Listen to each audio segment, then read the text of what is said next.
Nabi Isa menceritakan dirinya itu wa ja'alani mubarakan nama kuntu, saya ditakdir Allah berada di mana saja memberi berkah, memberi kemanfaatan bagi orang lain. Ada beberapa cerita tentang Nabi Isa, jadi perlu diketahui ada 3 nabi yang seperiode. Satu Ibrahim dan Nabi Lut. Ibrahim itu sama Nabi Lut itu pernah paman. Kedua Nabi Musa dan Harun. Sebetulnya yang jadi nabi itu Nabi Musa, tapi Nabi Musa karena alsak, lisannya tidak jelas, minta Nabi Harun, ya tentu minta kepada Allah supaya Nabi Harun jadikan nabi. Terus ketiga Nabi Isa dan Yahya. Yahya bin Zakaria, terus Isa ini pernah keponakan Zakaria. Kira-kira kalau di Jawa ya misanan antara Yahya dan siapa? Isa. Jadi ada 3 nabi yang seperiode. Tapi yang paling berkompeten, yang sederajat kira-kira seperti itu hanya Isa dan Yahya. Karena Nabi Lut dan Nabi Ibrahim itu beda level. Karena Lut ini pernah keponakan, jadi hubungannya kira-kira yang murid dan guru.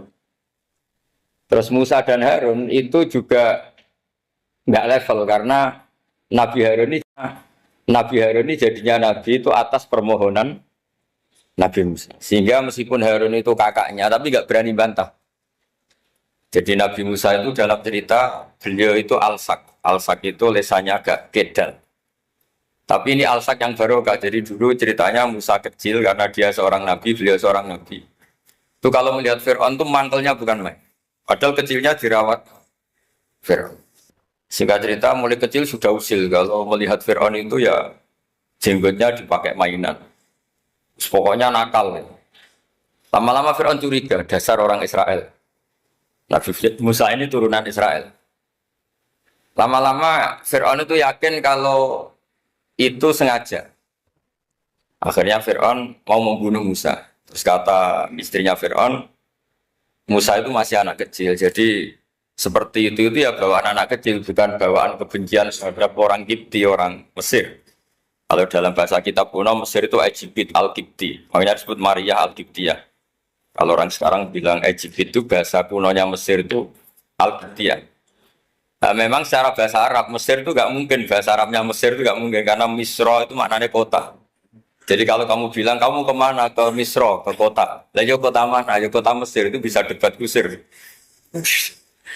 Jadi ya kayak kita lah, kita sekolah di mana? Di madrasah. Madrasah terjemahnya apa? Sekolah.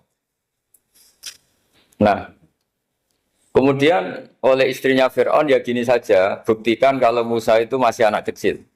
Masyhur itu dalam cerita, dikasih bara api sama apel.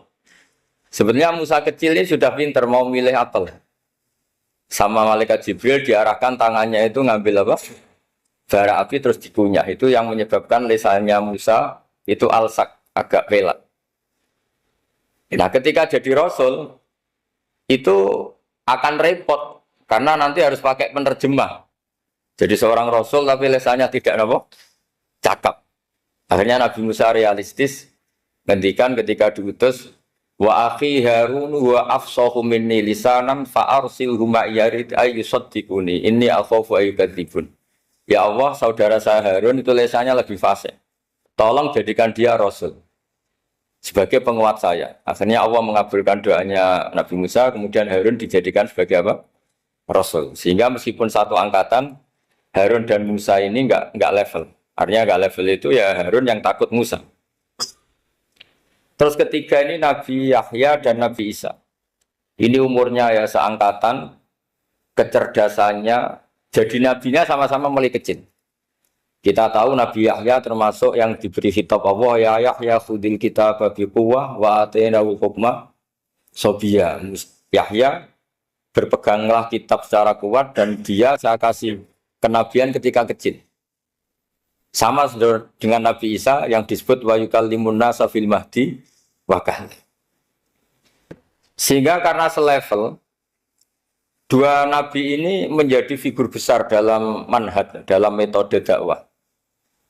2 karena masih misanan, jadi kalau Jawa kira-kira mirip misanan.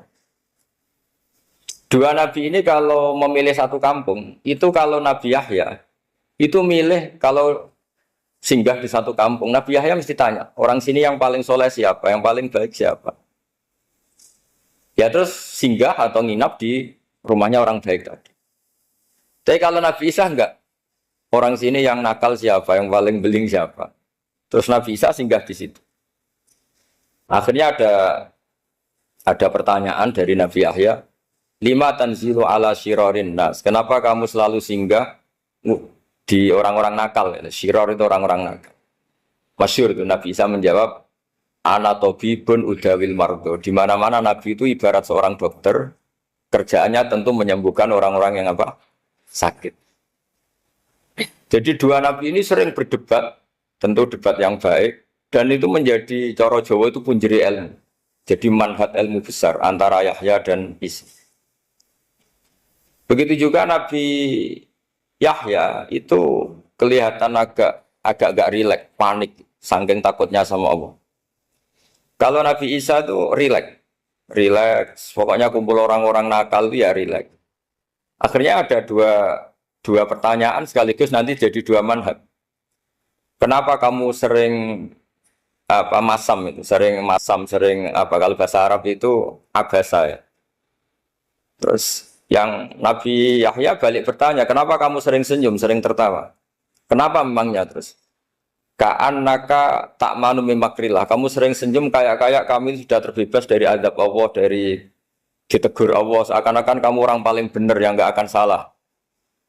Nabi Isa balik tanya, sama kamu sering masam, sering merut, ka'annaka taqnatu min rahmatillah, seakan-akan kamu putus asa dari rahmatnya Allah. Sehingga kemudian itu jadi manhaj besar. Kalau terlalu senyum, ya dianggap orang yang kayak nggak punya perasaan dosa. Gitu. Tapi kalau terlalu masam, terlalu merenggut, seakan-akan rahmat Allah itu terbatas. Sehingga seakan-akan Allah itu rahmatnya nggak cukup lah untuk mengelola manusia ini. Sehingga itu jadi metode besar yang masyhur itu dalam sebuah hadis Nabi ngendikan, ulama ummati ka ambiya ibani Israel. Ulama umatku itu kapasitasnya atau fungsinya atau manfaatnya setingkat nabi-nabi Bani Israel. Karena ketika umat ini enggak ditunggui para nabi setelah Rasulullah SAW, itu yang nunggui hanya ulama. Tapi ulama ini sudah cukup mewakili para nabi Bani Israel. Dan banyak syurrahul hadis, para menyarah hadis mensarahkan